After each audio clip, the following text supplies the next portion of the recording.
боюнча кыскача маалымат берип түшүндүрүү берип азыр кыскача баяндама кылып анан суроо жооп өтсөк болот. Саламатсыздарбы, урматтуу массалык маалымат каражаттарынын өкүлдөрү. Баарыңыздарга маалым болгондой, мен тарыхын кичине айтып коеюн. Баарыңыздарга белгилүү болгондой, 2012 жылы Кыргыз Республикасы президентинин указы чыккан. Ошол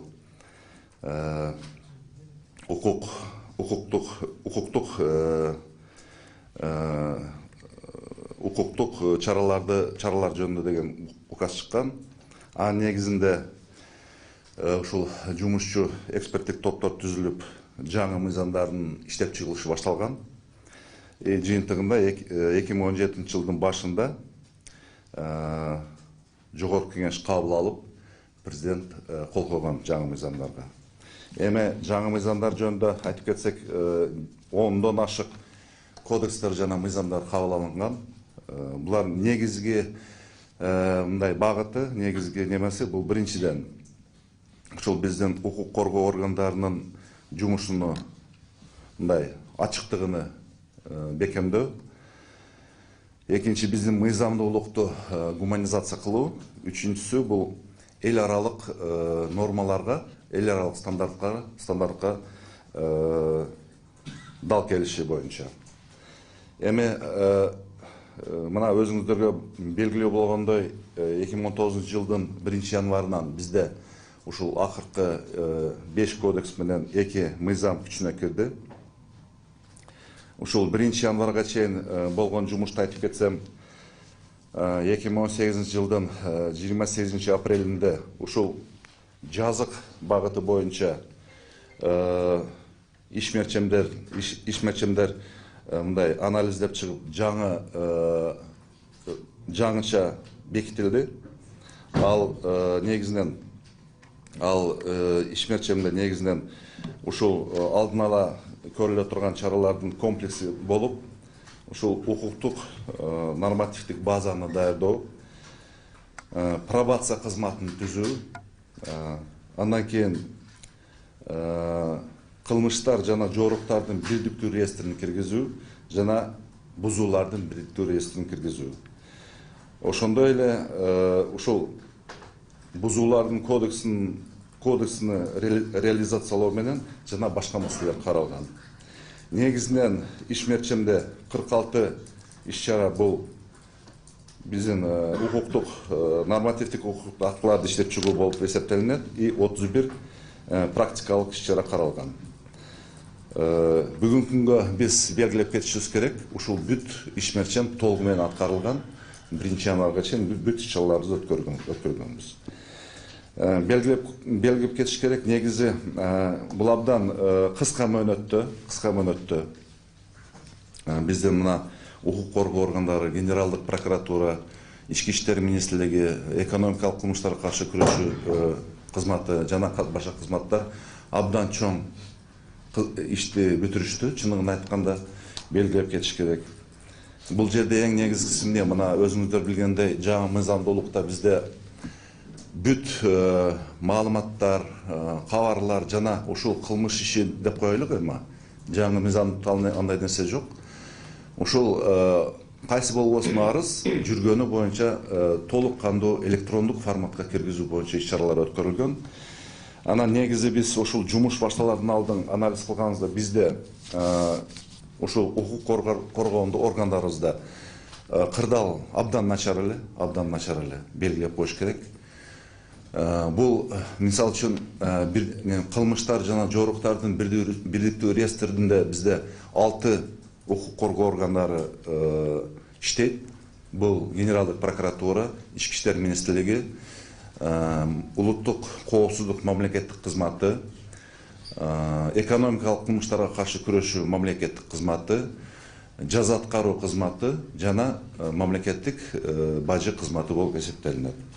Анан негизги биздин жумушубуз ошол 6 кызматка ошол бирдиктүү кылмыштардын жана жоруктардын бирдиктүү реестрин киргизүү боюнча шарттар түзүп берүү болуп эсептелинген.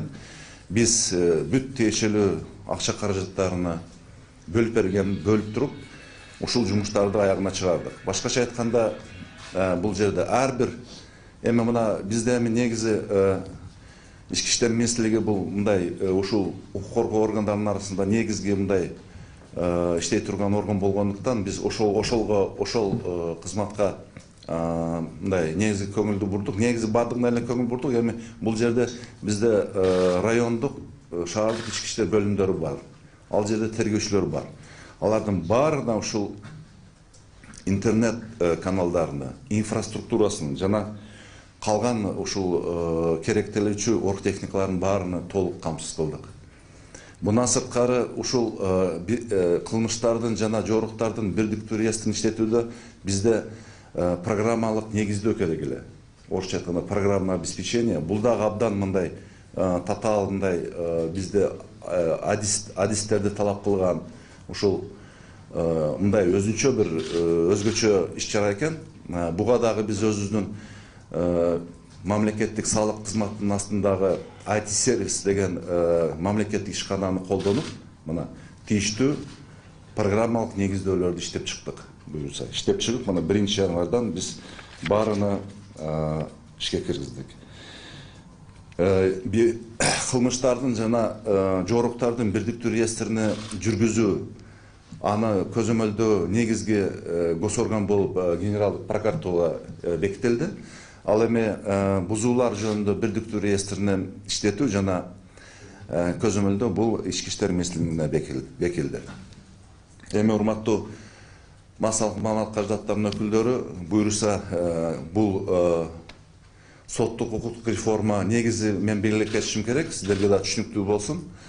Биздин ушул немелер, ошол иштеп чыккан кишилер, ушул программаны иштеп чыккан кишилер, негизи соттук укуктук реформаны иштеп чыккан кишилер соттук укуктук реформаны 7 жылга белгиледи. 7 жылда буюрса толук кандуу баягы тийиштүү талаптар менен, тийиштүү немелер менен жеткенге деген ишти иштеп чыккан. Мана өткөн 2018 жылы биз жалпысынан эсептегенде 300 миллионго жакын акча бөлүп, мына азыркы иштин жумуштун баштаганыбыз мына жакшы ийгиликтүү болуп атат.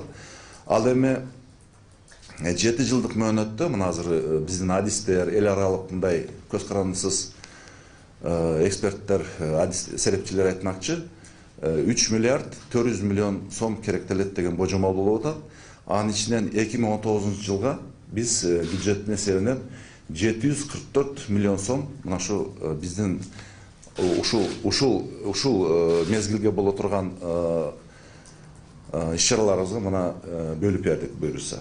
Жумуш башталган, жүрүп атат. Эми буюрса азыр бул алдын ала маалымат, кандайдыр суроолор болсо жооп бергенге даярбыз. Рахмат.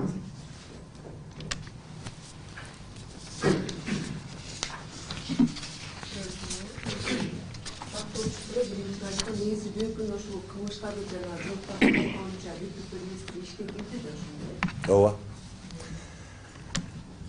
Негизинен кирди, сиз жооп берип коесуңуз. Саламатсыздарбы. 2019 жылдын 1-январынан баштап саат 12:00 түнкү бирдиктүү кылмыштарды жана жоруктарды каттоо реестри күчүнө кирди. Ал сиздерге маалымат иретинде айтып кетсем, ал маалымат автоматташтырылган маалымат базасы болуп эсептелинет.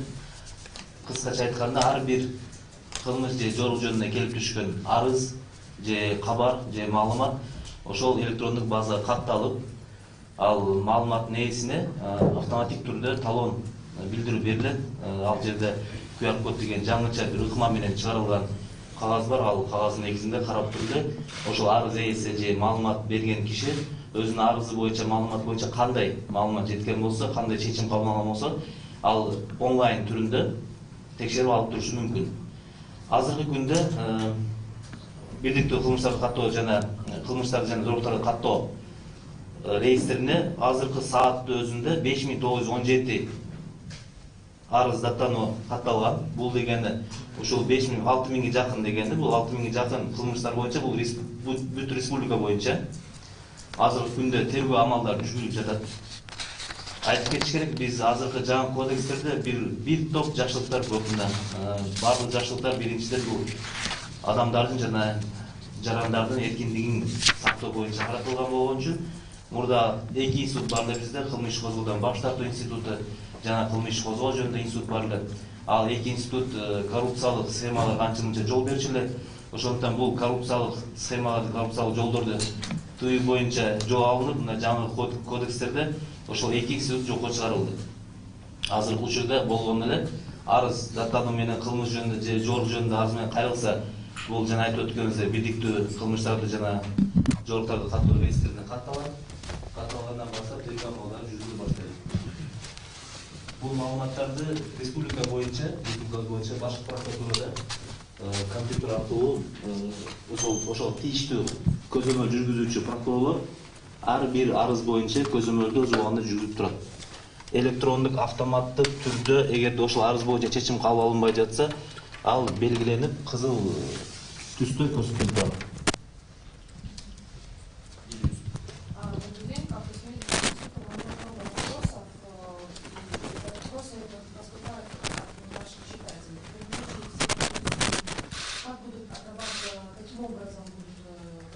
Общественные работы, как этот механизм будет разрабатываться, какие фирмы будут использовать эти услуги, да? Каким образом они будут определяться, эти общественные работы, которые на нашем благодаря новому кодексу. Это первый вопрос.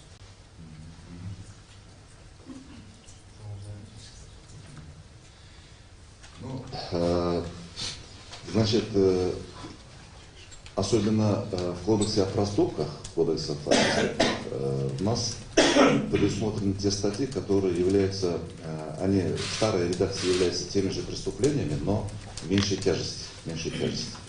То есть здесь идет разговор о тех преступлениях, по которым ущерб, например, составляет менее 10 тысяч сомов.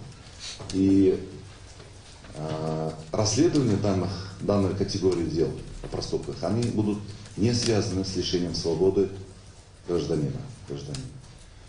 Да, в данных статьях заложено очень много статей, в которых, значит, санкции прописаны общественной работой.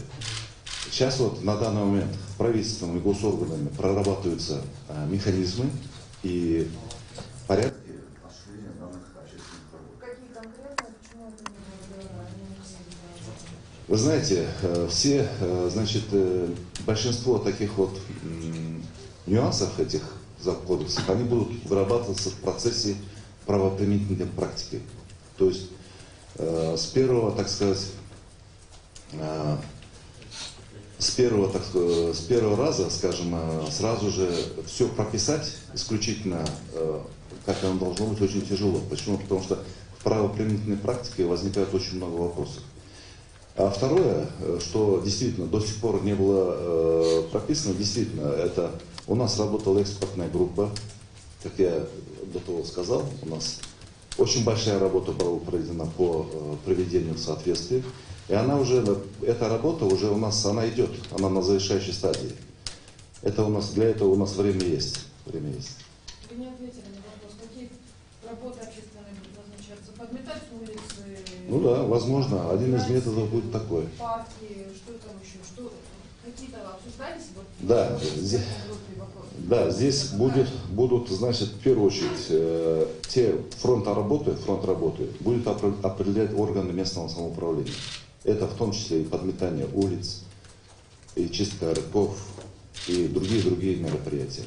То есть фронт работы будет самый разный. Вы коснулись того вопроса, что сейчас будут общественные работы назначаться за те преступления, за которые раньше сажали. В частности, за изнасилование. Есть доклад.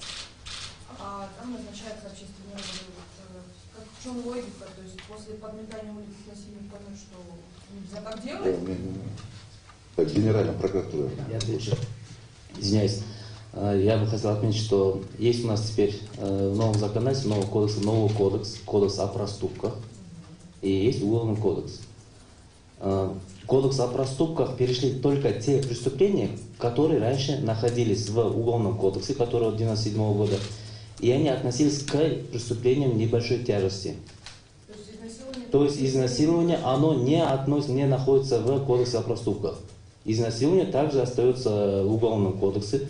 За это предусмотрено соответствующие меры наказания, лишение свободы. Так что изнасилование это не входит в кодекс о проступках. Насильники подметать. Насильники поднимать улицы не будут. Хорошо. Они будут нести свое наказание. Вопрос по поводу обеспечения. Следователи жалуются, что нет протоколов на кыргызском языке, бланков, а также о том, что вот этот единый реестр преступлений работает очень плохо. Следователи сидят в одном кабинете, одновременно заполняют этот реестр, и один из компов вылетает. Все из провода выбивает его и выбивает его из программы. Когда вот такие вопросы чисто технического характера будут решены, не хватает оборудования.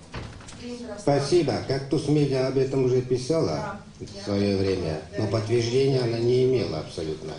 И наша пресс-служба дала ответ о том, что даже там указывали о том, что на сегодняшний день у нас вакантные. Там мы указали о том, что вакантных должностей у нас нет среди работников следственной службы, а также среди новой службы дознания. Второе. Да, в связи с тем, что кабинеты у нас ограниченные, так как здания те же остались, а введены новые службы дознания, например, есть, где в одном кабинете сидят по 2 следователя. Ну, там ограничений какого-то по реестру, единого реестра нету. В связи с чем я вам объясню. Все зависит от интернета. На сегодняшний день интернет достаточный. И телеком обеспечивает, Ростелеком, интернет достаточно. Все следователи обеспечены? Все обеспечены. Все обеспечены полностью. Добавлю. Я должен сказать, что вот в целом по республике точек доступа более 2500. Более 2500. Из них, по крайней мере, мы можем ориентироваться на РОВД. В каждом РОВД протянута оптиковолоконная связь интернета. ГКИЦ, который нам дал технические требования, там указано, что 10 мегабит, да, насколько я помню. Но на сегодняшний день у нас в некоторых регионах до 50 мегабит, поэтому у нас проблем с заполнением и этих форм у нас нету. То есть это можно назвать лишней подготовленностью следователя? Возможно. Но я же вам говорю, это новая такая вещь, будем так говорить, в нашей судебной практике. И, конечно, нюансы определенные будут в правоприменительной практике, которые сигналы будут. Я вам скажу одно, что мы примерно где-то с числа 25-го создали 2 штаба, это при Генеральной прокуратуре, при МВД и при правительстве тоже мы были с 1 января на работе. И я могу сказать, что с 1 января до 5 примерно января у нас было с регионов более 700 звонков о тех или иных проблемах с использованием вот этой вот техники. То есть это были проблемы наличия интернета, проблемы пользования вот этой вот программой и так далее, так далее. Мы, зная, что такое будет, мы заранее в каждом регионе создали рабочие группы из числа работников Генеральной прокуратуры и у нас центрального аппарата МВД. Мы вплоть до министров, замминистров мы послали в регионы, группы, которые оперативно реагировали на эти все, так сказать, недостатки, которые были. На сегодняшний день я могу сказать одно. По интернету у нас проблем нет. По заполнению форм, которые там есть в ЕРПП и в ЕРЛ, тоже сотрудники уже освоили, можно сказать. До того, в течение 2018 года, с мая по декабрь 2018 года, мы обучили порядка 14 тысяч сотрудников наших правоохранительных органов этим значит, новеллам нашей судебно-правовой реформы. Так что в самом начале работы обязательно будут пробелы, недостатки будут, которые мы должны оперативно все это, так сказать, приводить в соответствие. Вот еще такая проблема возникает.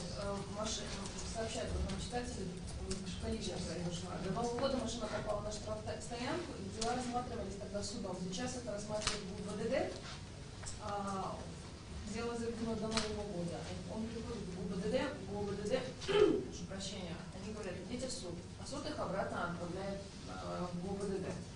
Машина, тем не менее, стоит на штрафстоянке, идет оплата, то есть человек просто не может забрать ее, там, он очень хочет, но не получается. Вот.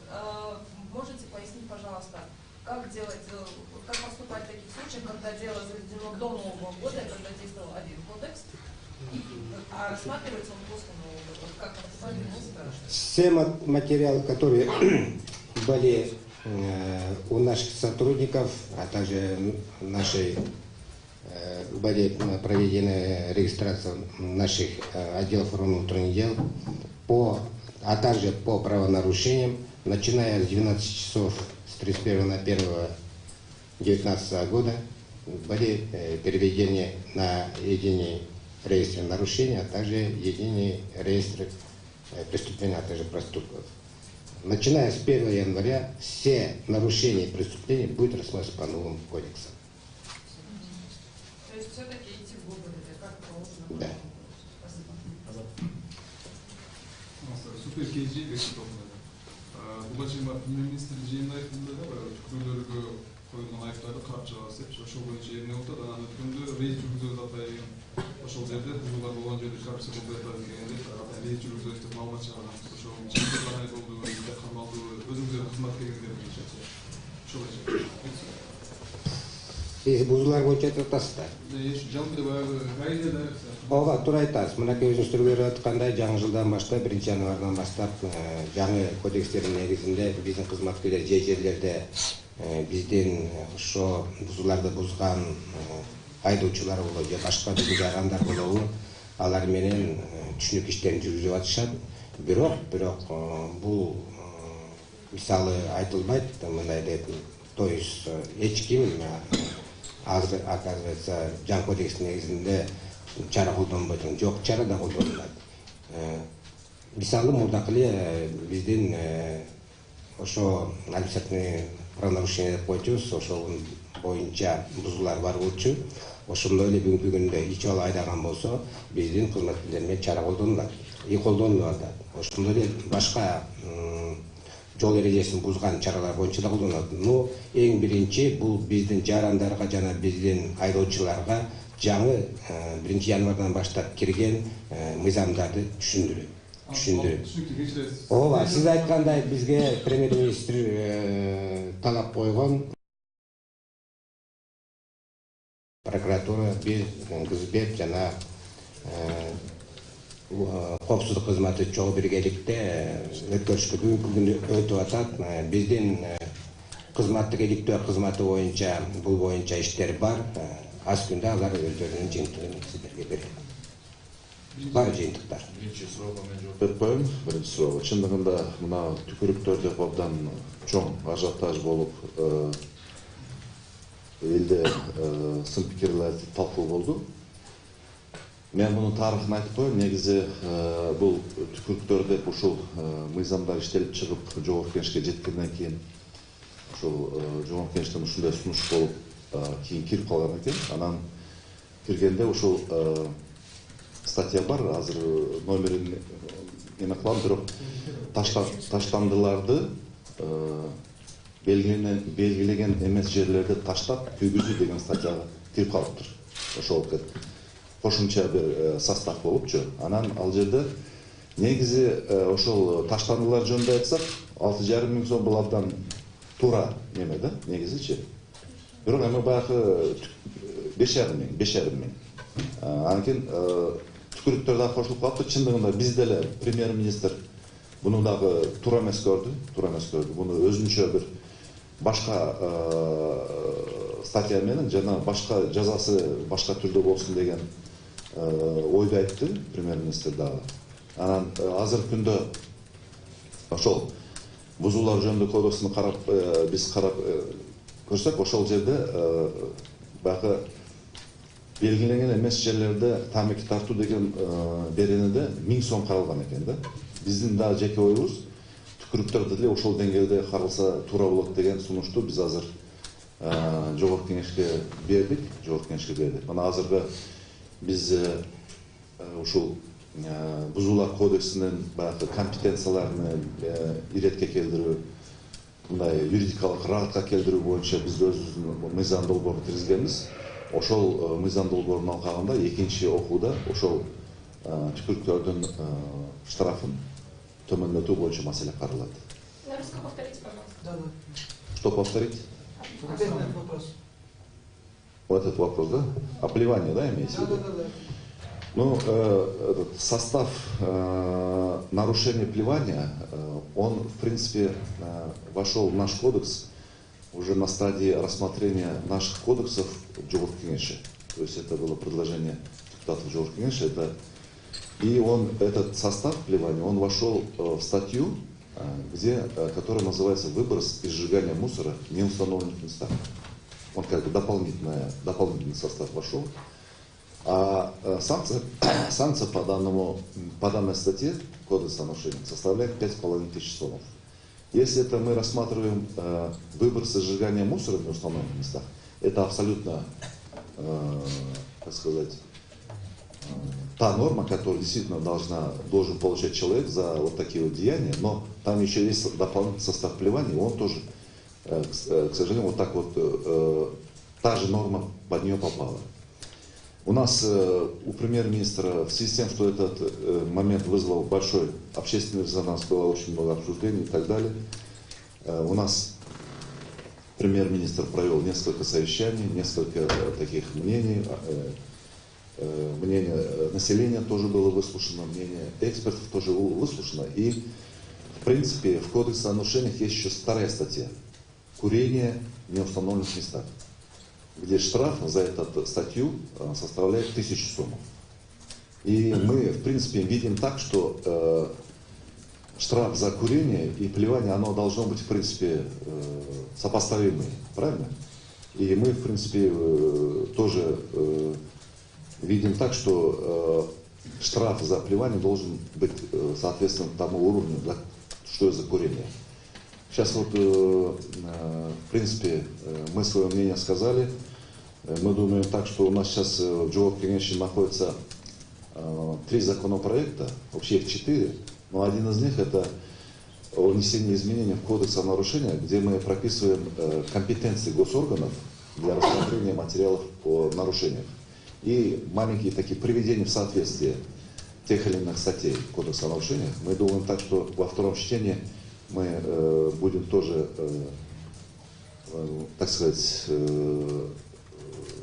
способствовать тому, чтобы вот, штраф по плеванию был снижен до уровня курения. К этому вопросу. Будет ли увеличен штат санэкоинспекции при мэрии, потому что у нас всего 16 человек, 4 на каждый район. И они как бы не успевают сами за этим все следить. Сжигание мусора. Там, Какой инспекции? Санэкотехинспекция при мэрии, которая возложена. Это госинспекция экологической-технической безопасности. Но этот вопрос, знаете, я не могу ответить на этот вопрос. Давайте мы его запишем и это учтем.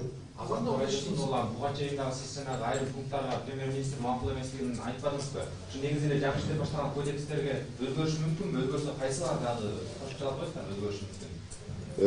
Әлбетте, мен сіздерге белгілеп қояйын, мыйзам деген бұл мындай айтқанда ақыр бұнан кейінгі мөөнөткө жазылбайт да. Мыйзам деген заман өзгөрүп атат. Технологиялар өзгөрүп атат, шарттар өзгөрүп атат. Ошого карата мыйзамдар дагы өзгөрөт. Бул жакын арада мен силерге айтып коеюн, мана азыр мен белгилеген Жогорку Кеңешке кирилген мыйзам долбоорлорунда бир гана жерин айтайын. Мана мисалы үчүн кодекс бузуулар кодексинде ошо автоунааны мындай массалда башкарганга бизде бүгүнкү күндө 17500 сом айып салынып атат да. Ошол мезгилде, ошол неме деген бар. Ошол ал кишини медициналык кароодон өткөрүш керек да, освидетельство деп коет го орусча, медицинское освидетельство. Ошонун эгер ошонун баш тартса, баягы айдоочу, анда 3,5 миң сомго же 5,5 миң сом деген. Бул абдан туура эмес. Бул деген ошол ролдо мас жүргөн айдоочуларга неме түзүп берет. Мындай жеңилдик түсүп берет. Башкача айтканда, мас адам кармалса, ал аны жүрүңүз баягы медициналык кароодон өтөлү дегенде, мен баш тарттым десе, анда 5,5 миң сом штраф төлөп эле, кете турган шарт түзүп атат да. Биз ошону ошол медициналык кароодон баштатканына 17,5 миң сомго көбөйттүк.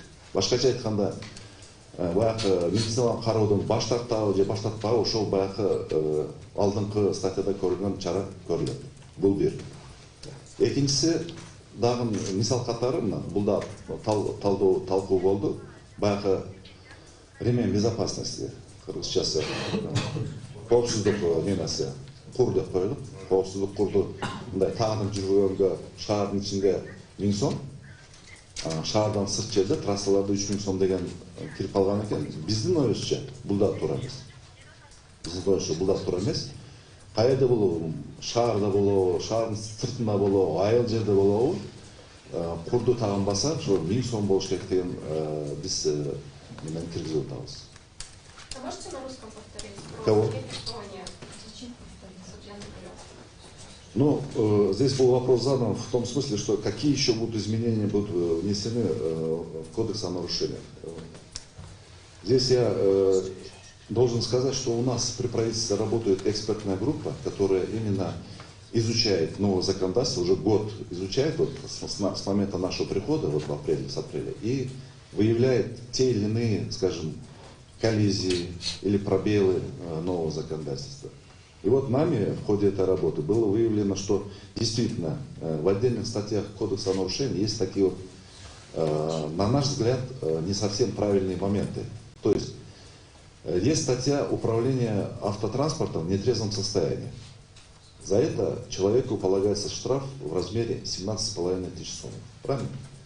В то же время есть статья отказ от освидетельствования, значит, на предмет алкогольного или другого опьянения, которое, по которому налагается штраф в сумме 5,5 тысяч сом. Мы считаем, что это неправильно. Мы считаем, что это неправильно. Почему? Потому что человек, заведомо зная, что он находится в пьяном состоянии, может отказаться от прохождения освидетельствования и заплатить 5,5 тысяч сом и, так сказать, освободиться от ответственности. Мы эту норму, отказ от освидетельствования, мы штрафную санкцию подняли до 17,5 тысяч сом. То есть сегодня, если пьяный человек попадается за рулем в пьяном, значит, при вождении автомашины, хоть он пройдет, хоть он откажется, он будет платить 17,5 тысяч сом. Второй момент. Этот момент тоже, он очень муссировался в средствах массовой информации, это использование ремней безопасности. Значит, в той трактовке, которая была у нас в кодексе, было так. Значит, отсутствие ремня безопасности по городу, налагается штраф 1000 сом. А отсутствие ремня безопасности вне города, там, в сельской местности, на трассе, налагается штраф в 3000 сом. Наша экспертная группа и руководство, премьер-министр тоже считает, что это неправильно. Нарушение, где бы оно ни было, оно должно иметь один такой состав и одно наказание, как говорится. И, в принципе, мы уже в тех законах, которые мы внесли в Джоркинеш, в части изменения, внесения изменений в Кодекс о нарушениях, мы внесли в то, что отсутствие ремня безопасности, где бы оно ни было, должно караться 1000 сомов штрафа. И подобного рода нами еще прорабатываются моменты. Очень много, очень много. Наверное, вопрос адресует Каштара Стакановича. Вот в добавлении к предыдущему вопросу по поводу новых штрафов за выброс мусора, за пресловутое, это вот то же самое плевание, за курение в неположенных местах. Скажите просто такой вопрос. Во-первых, кто будет следить за соблюдением этих законов? Во-вторых, каким образом будет формироваться доказательная база, потому что штрафы достаточно большие, люди будут оспаривать все-таки. И последний вопрос туда же. Были ли уже какие-то, есть ли факты, когда эти штрафы взимались? По первому вопросу, то, что вы сказали, мусор, плевание, она относится к статье 71, и уполномоченный орган, который должен работать и рассматривать, это местное самоуправление, Министерство труда не относится. По второму вопросу. По штрафным санкциям Если нарушитель не согласен теми штрафным санкциям, которые наложены на него, он имеет право обжаловать, и в каждом уполномоченном органе должна быть административная комиссия, которая должна рассмотреть жалобу нарушителя. Если он не согласен с решением административной комиссии, он имеет право обжаловать в суд. То есть, проще говоря, сотрудники милиции не имеют права штрафовать по этим нарушениям? По 71-м нет. Это уполномоченный орган местного самоуправления. Спасибо большое. Вот как раз вопрос о ДМСУ, Денис Пахмевич. А вот известно, что в Бишкеке ни один из 4 акиматов не создал еще комиссию по нарушениям. Вообще в Кыргызстане хоть один МСУ создал такую комиссию? Вот по нашей последней информации, значит, у нас практически во всех регионах созданы эти комиссии. Эти комиссии у нас будут работать при районных администрациях, при мэриях городов, а также при айыльных аймаках. То есть они почти у нас, по-моему, по некоторым регионам есть, да, недоработки, но в большинстве уже созданы, в большинстве созданы эти комиссии. И вот главе МВД еще вопрос. За плетки уже поймались вот несколько милиционеров, причем практически чуть ли не в первые дни января, да? Сотрудниками какая-то работа ведется, разъяснительная, как себя надо вести, По тем сотрудникам, которые были освещены в средствах массовой информации, наша служба внутренней безопасности провела служебное расследование, выяснили личности каждого сотрудника. И на каждого сотрудника, кто он не был, вы знаете о том, что перед законом все равны и должны ответить они. Составление административного протокола тем органами, и в данное время место самоуправления по местности Ветровчинской области рассматривать эти материалы. Ну, это вы наказываете, а профилактику ведете? Естественно. И нашими сотрудниками, а также руководствами везде проводится разъяснительная работа. Мы все, конечно, новые законы, новые законодательства всегда воспринимаем на штыке, но каждый из нас должен понять, каждый, кто не был, должен уважать закон. И наши сотрудники в том числе. А почему результатов тогда нет от этой профилактики? Видим, что армия большая, сами знаете, есть хорошие, есть плохие. Жаңы кодекстерге киргизилип жаткан толуктоо өзгөртүүлөр бүтүп мыйзам күчүнө кирбей токтоп турабы же параллельно айыппулдар салына берип ошолор айдоочуларга, жерге түкүргөндөргө жана башка? Өзгөртүүлөр киргенге чейин азыркы кодекстер күчүндө, азыркы кодекстер менен айыптар салына берет. Азыркы кодекс деген бул кайсы? Азыр мына 1 январдан кирген кодекстер.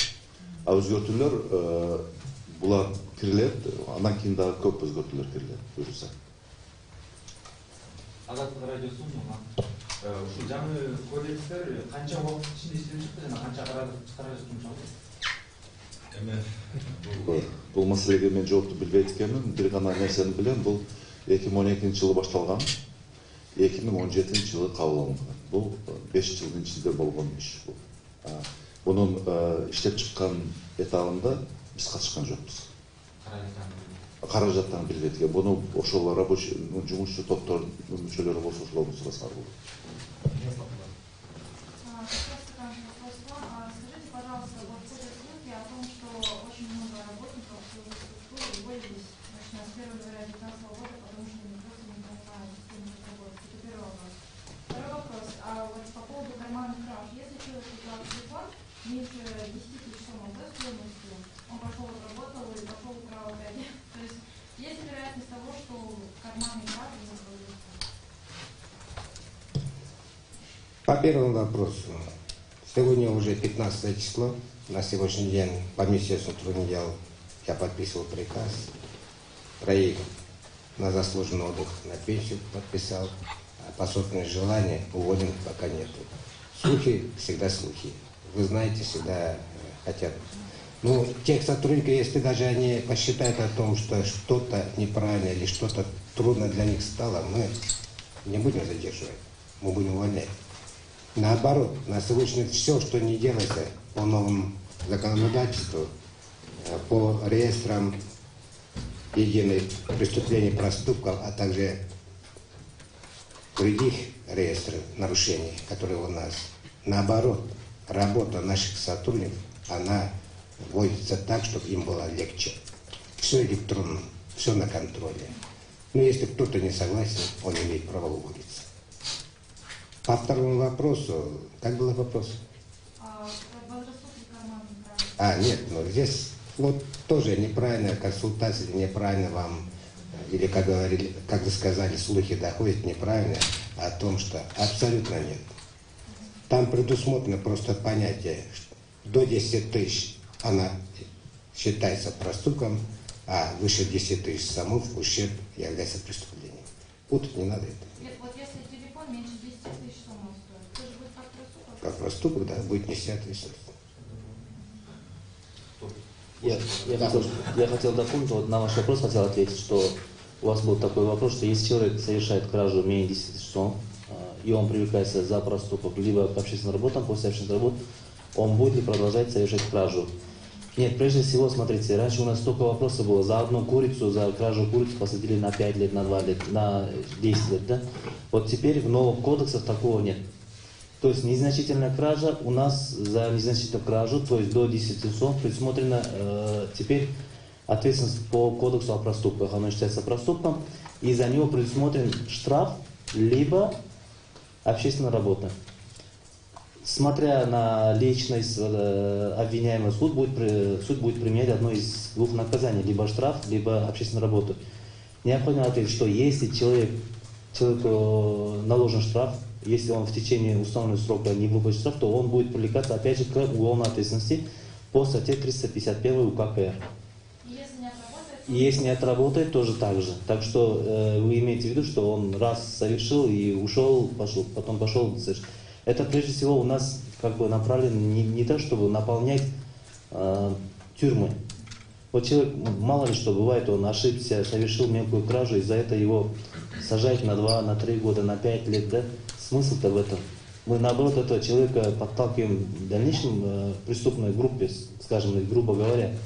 Поэтому я думаю, что такие же преступления, проступки, они должны сначала быть применены как штраф, либо общественную работу. А вот еще раз, по какой статье уголовной ответственности? 351 статья УК КР.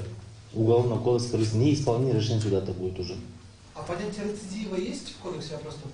В новых кодексах нет понятия рецидива, как в старом кодексе. За каждое преступление человек должен нести эту же ответственность, одну ответственность.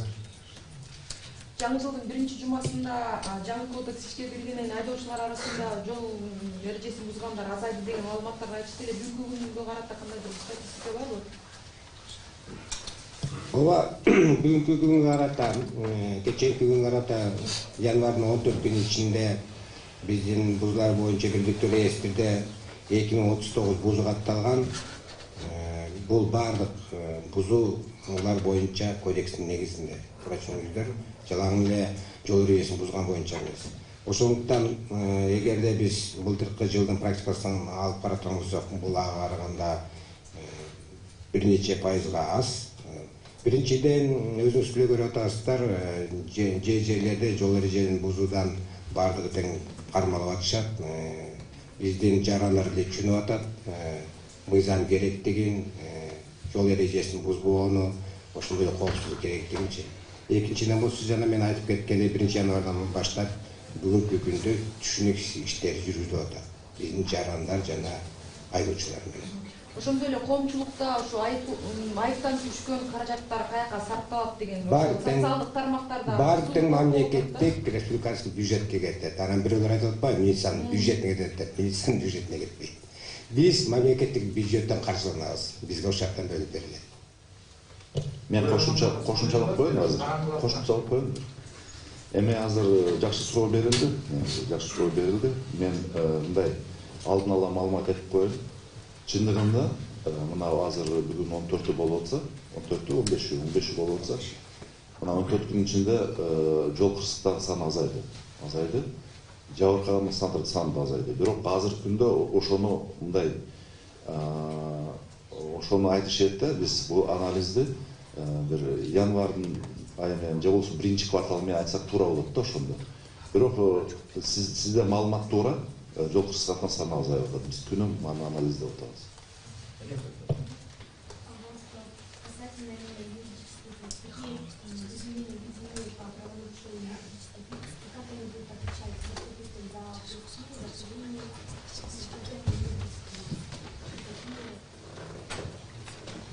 там, знаете, вы вот в кодексе в самом начале ее, где есть регулирующие места, прописано, да? Там, скажем, штраф в такой-то категории для физических лиц такой-то, для юридических лиц такой-то. И люди думают так: если в статье, скажем, плевание написано, что там штраф первой категории, они думают, значит, для юридических лиц столько, а для физических лиц столько. Нет, неправильно. Сама статья, она сама уже говорит о том, для кого это предназначено. Для физических лиц. То есть, ну как, юридическое лицо можно мы за плевок можем шифровать. Что может совершить юридическое лицо? Там, скажем, сжигание мусора, скажем, вот, например, компания такая-то, вот, скажем, да, Алко или Арка, как есть, Карго есть там компания, да, сжигала там шины там напротив трассы, да. Кто сжигал? Карго. Это значит юридическая компания. И когда уже мы говорим здесь штраф такой-то категории, там уже мы смотрим, какой объем для юридического лица. То есть это в самой статье это уже, можно сказать, оно говорится об этом. Телеканал СТС по поводу тонировок. Работу возложили на Министерство транспорта и дорог. Как эта работа вообще будет вести семьи?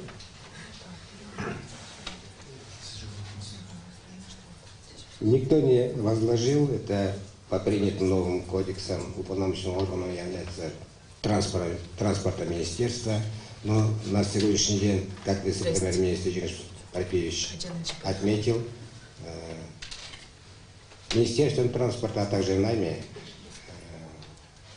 вводятся изменения и дополнения, новые кодексы, где уполномоченным органам по тонированным органам, что передали нам Министерству, так как действительно это должно работать. Я добавлю, к вашему вопросу. Вот сейчас вот мы, как я ранее отметил, мы внесли законопроект в части внесения изменений и дополнения в кодекс о нарушениях. Там действительно мы очень много статей внесли, значит, о компетенции. Понимаете? Действительно, некоторые статьи, они, например,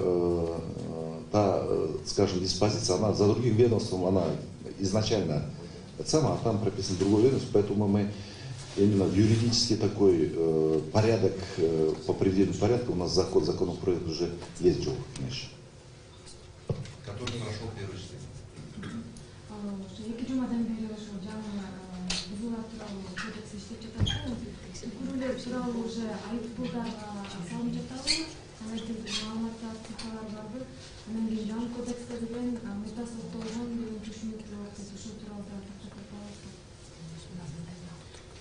Жөнінде Қашқарасқа айтты, жаңағыда уже айыппұлдар салынып жатады, мына аның ішінде қызметкерлері де салынып жатады.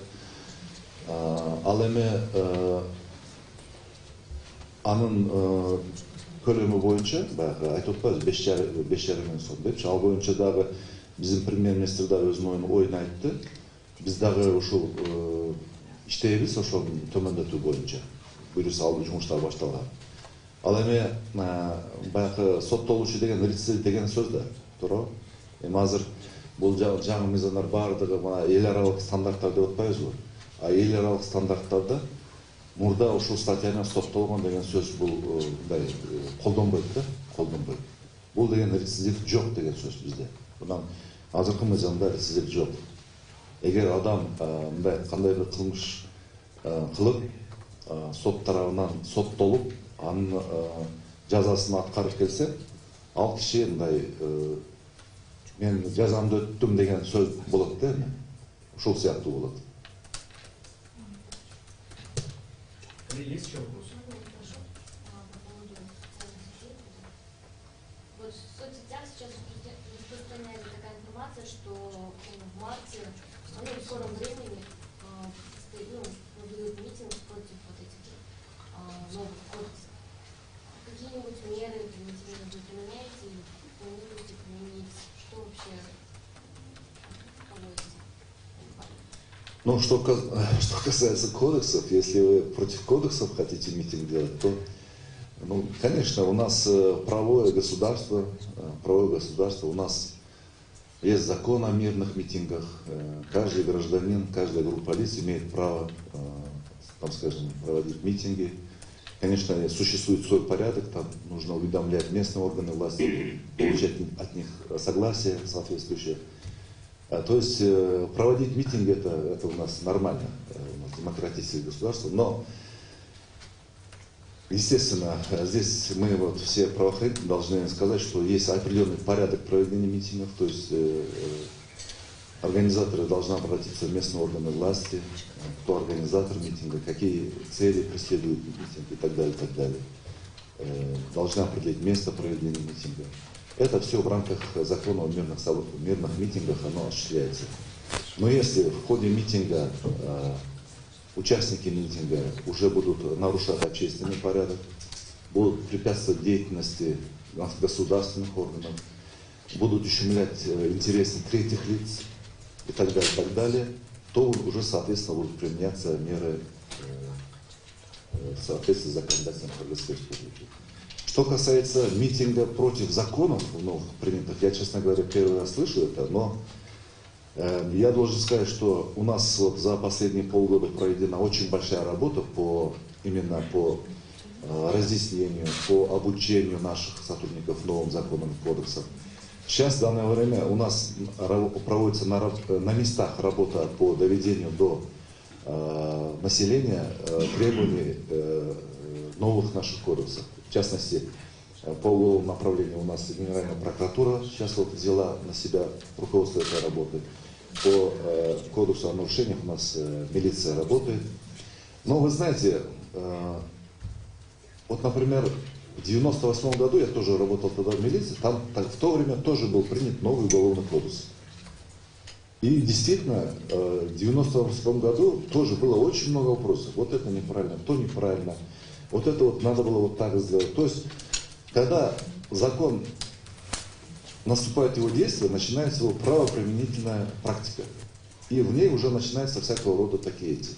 Я думаю, что новые законы, они, как мы выше отметили, действительно увеличивают прозрачность работы наших правоохранительных органов. Вот я Сираждин Галарджанович в двух словах отметил, вот, даже вот единственный момент, получение нашими гражданами при подаче заявления в правоохранительный орган так называемого QR-кода. Это наш гражданин в онлайн-режиме с использованием мобильного приложения в любое время может отследить, где его уголовное дело, кто следователь, значит, расследованием занимается этого дела и так далее, и так далее. Это первое. Второе, конечно, вот Кашкаров тоже отметил, что новое законодательство очень облегчает работу наших правоохранительных органов. То есть в новом законодательстве мы уходим от понятия возбуждения уголовного дела. Все следственные, оперативно-следственные мероприятия, специальные мероприятия у нас начинаются с момента регистрации заявления в единый реестр преступлений и проступков. То есть это намного облегчает работу наших сотрудников. Они не должны там уже, значит, бегать за карточками, там, возбуждений и так далее, и тому подобное. То есть с момента регистрации в ЕРПП начинается уже, так сказать, наступает момент проведения всесторонних следственно-оперативных и других мероприятий. В этом преимущество наших новых законов. Я думаю, что, конечно, если есть такая информация, мы будем работать обязательно с теми людьми, которые пока не понимают, значит, сути новых законов. Я думаю, что народ, самое главное, он правильно воспринимает. Да, все-таки возвращаясь к нашим грибкам, лично я очень за закон, по мне оставить штраф, школьный диск, даже не важно было. Но столкнулись с такой проблемой, что отследить его невозможно. Мы в Бишкеке сообщили о том, что они по Норвегии не будут законы, к сожалению, это так. Есть ли какие-то идеи уже есть, понятно, что надо все-таки отслеживать каким-то образом будет изменено, или что Обязательно. Это называется, значит, порядок составления материалов и рассмотрения. Да? Этот порядок, он сейчас разрабатывается. В основном здесь, конечно, законы все ориентированы на, значит, видеофиксации нарушений. Здесь я должен отметить, что кроме всего прочего у нас, по-моему, если я не ошибаюсь, закон о наружном видеонаблюдении, по-моему, 16-й год это, если не ошибаюсь. У нас каждое кафе, каждый торговый центр и так далее, они должны сами быть оборудованы системами наружного видеонаблюдения. В основном это будут материалы именно видеонаблюдения. Сейчас вот наших экспертов это такое вот видение. И мы этого достигнем. То есть пока мы надеемся только на видеофиксацию и фотофиксацию. Да, абсолютно правильно. Это будет доказательством и хорошим аргументом. Это будет тем доказательным нарушением. У меня вот возвращаясь к теме по поводу районных МУТУ, да, вот насчет рабочей комиссии. В одном из районных МУТУ создана рабочая комиссия, но из числа работников самой администрации, из числа квартальников. То есть это люди, которые, в принципе, не представляют что-то нового пока, они узнали, что это с 2017 года. Как бы в такой ситуации кто их будет обучать, и вообще законно ли, что там присутствует квартальник? Ну, комиссия, она, состав комиссии определяет именно местная власть. Там и может быть и квартальные, и может быть и какие-нибудь аксакалы, такие ответственные работники и так далее. Это решает местная власть решением своих кеңешев, аймаков, так сказать. И данная комиссия, она будет правомочно, значит, рассматривать данные материалы. И я, честно говоря, по составу не вижу, мы, в принципе, не прописывали, что этот должен быть в этой комиссии, так скажем, образованный, необразованный и так далее. Они сами пусть решают. Даже простые люди могут быть там в этой комиссии, которые добросовестно хотят исполнять законы наши. Что касается обучения, вы знаете, мы уже обучение проводим. Мы во второй половине 2018 года практически наша работа была заключена в том, что вот доведение до сведения наших тех госорганов, которые будут работать в этой сфере. Но недоработки они есть, как я сказал, они будут выходить, мы эти будем устранять. У нас на местах работают экспертные группы, прокуратуры, по кодексу о нарушении у нас в каждом роде есть закрепленные сотрудники, которые именно будут в дальнейшем укреплять их уровень образования. Уточнение можно? Введение МСУ находится в статье 66 по 79, да? Кодекс о нарушении. Ну, введение МСУ в статье 66 по 79, да? И у Вы имеете в виду МСУ? Да, кодекс о нарушении. И вот когда вы сказали, что во всех МСУ, в регионах созданы комиссии, кроме Бишкека, да, получается? Везде, кроме у нас есть комиссии. У нас еще в некоторых регионах на 31 число это данные, возможно, они уже созданы. Кроме Бишкека еще у нас 2-3 региона были, мы на 31 выводили сводную. Ну, вот кроме Бишкека и еще 2-3 регионов, в принципе, есть, да, уже комиссии? Коллеги, спасибо.